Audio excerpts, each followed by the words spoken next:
কখনো খেয়াল করে দেখেছো, চায়ের কাপে ভেজানো বিস্কুটটিও আমাদের একটি বড় শিক্ষা দেয়। কারো প্রতি অতিরিক্ত ডুবে গেলে নিজেকেই ভেঙে পড়তে হয়।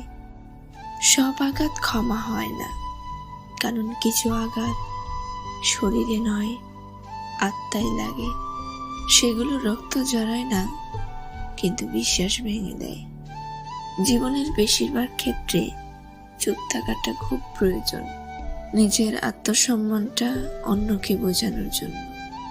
খুচরো পয়সার আওয়াজ সবসময় বেশি হয়, আর বেশি টাকার নোটে কোনো আওয়াজ হয় না।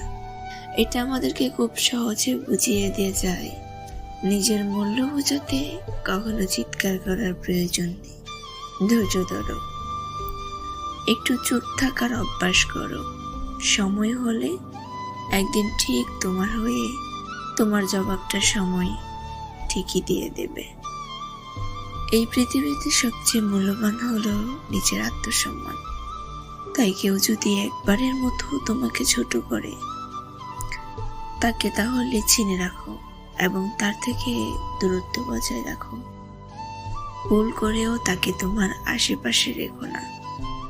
মনে রেখো, প্রশ্রয় পেলে সে একই কাজ বারবার করবে।